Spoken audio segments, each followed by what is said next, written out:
Hallelujah, hallelujah. Purihin natin ang ating Panginoon, kapatid.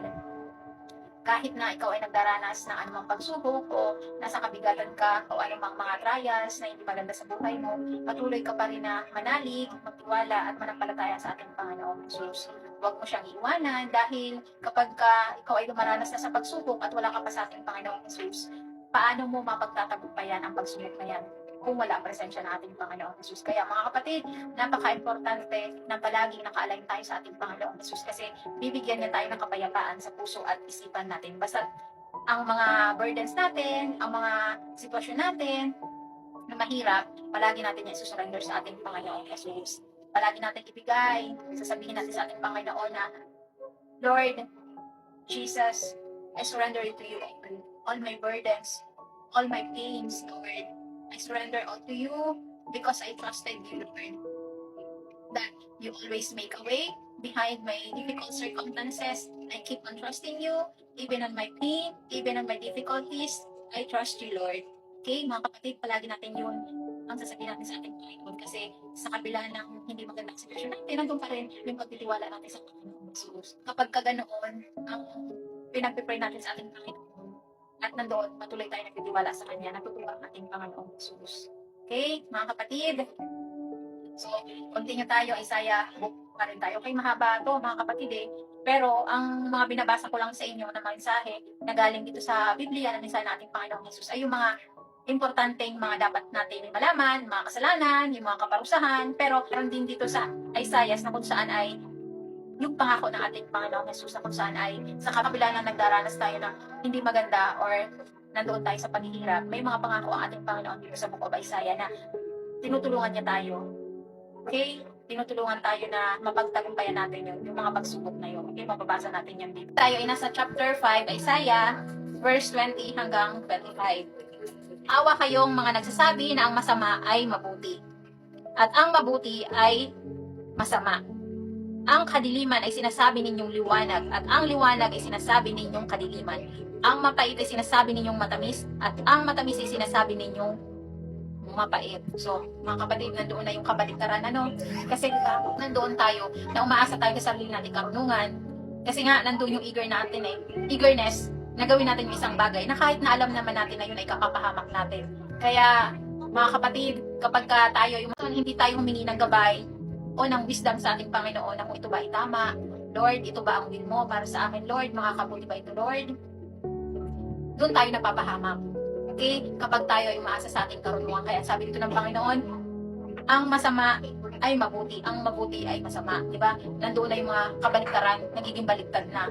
At ang mapait daw ay matamis, at ang matamis ay nagiging mapait. Okay? So, ito yung mga kasalanan na nandiyan pa nga, diba? Yung kapag tayo gumagawa ng kasalanan, nandiyan yung sinasabi natin na minsan lang naman to, di ba? Minsan lang naman to, naman sobra, ngayon lang naman to gagawin. Tsaka meron pa na mga sinasabi, mga Pilipino, ito yung sinasabi nila, karamihan, or madalas na sinasabi.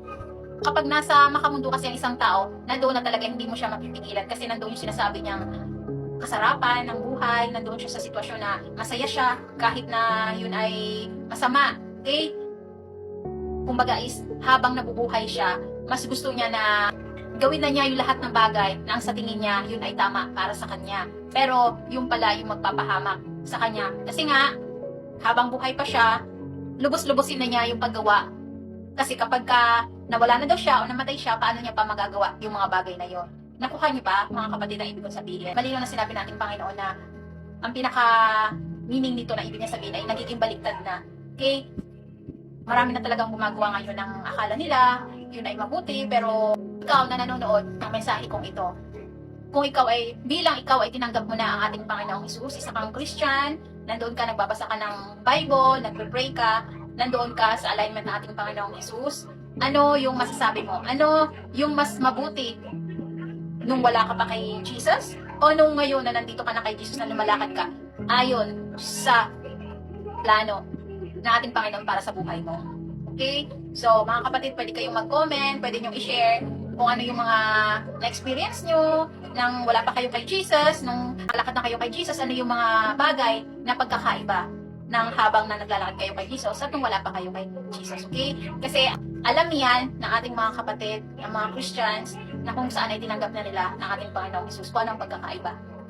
Okay, mga kapatid, ito yung ibig ipahiwatig na ating Panginoong Jesus sa buhay natin. Kasi yon, mga kapatid, nung Katoliko pa ako, nandun na talaga ako'y naniniwala sa ating Panginoong Jesus, ako'y nananampalataya. Subalit, ang pagkakaiba lang kasi, iba ang pananampalataya ko kasi nandoon pa talaga ako naniniwala ako sa mga Diyos-Diyosan. Meron pa nga akong Santo Niño sa bahay. Dinadamitan ko siya, pinapalitan ko siya ng damit, nililinisan ko siya kasi yun ang nakaugalian natin di ba? Yun ang namanapan natin sa mga kanunuan natin at sa mga magulang natin na ang akala natin yun ay tama.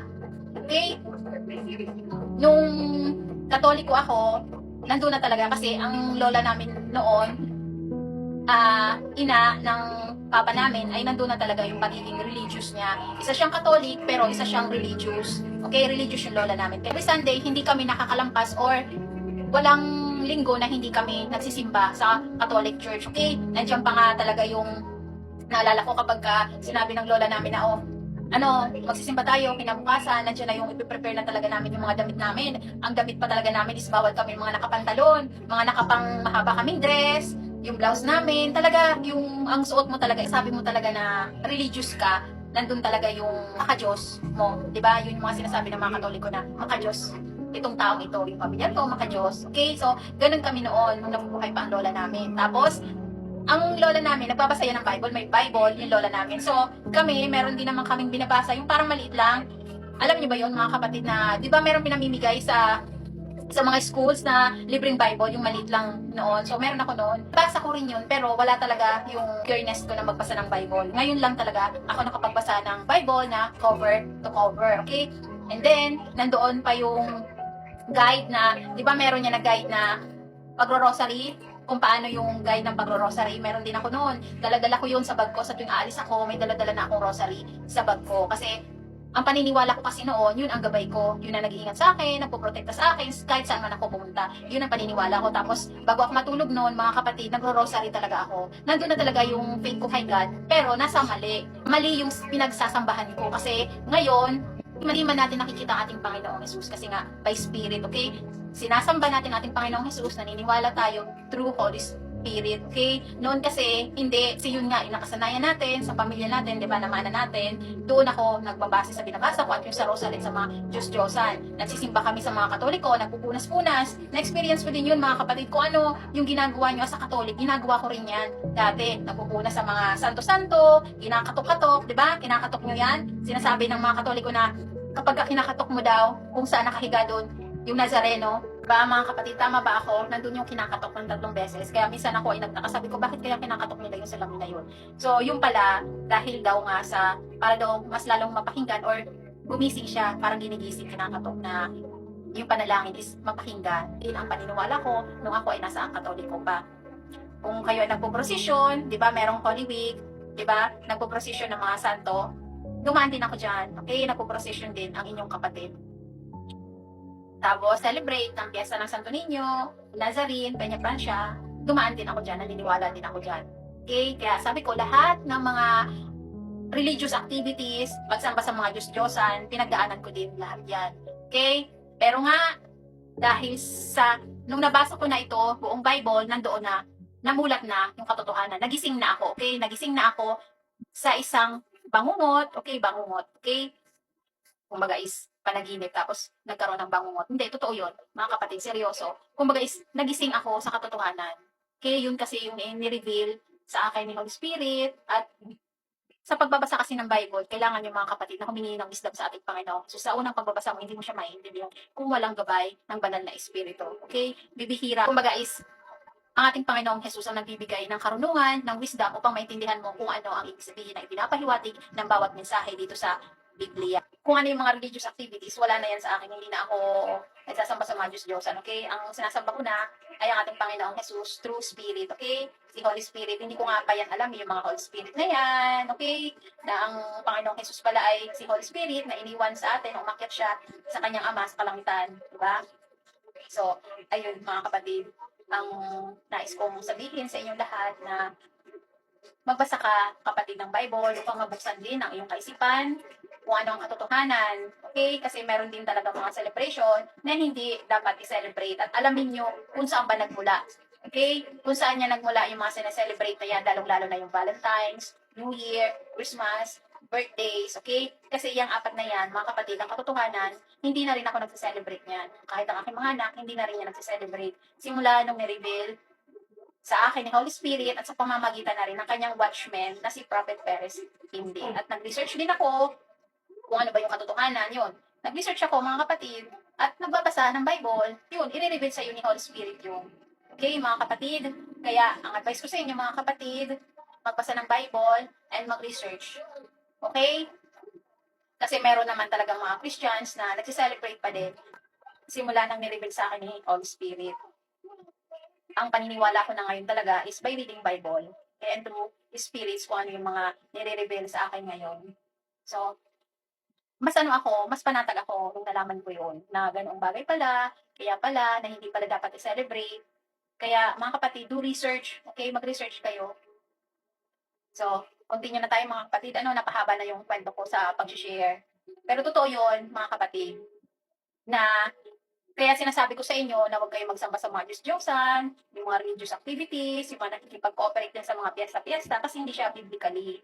Grabe ang paggalang ko sa ating Panginoong Jesus. Ayoko rin na mapurusahan ako. Ayoko maitapon ako sa nagbabagang apoy.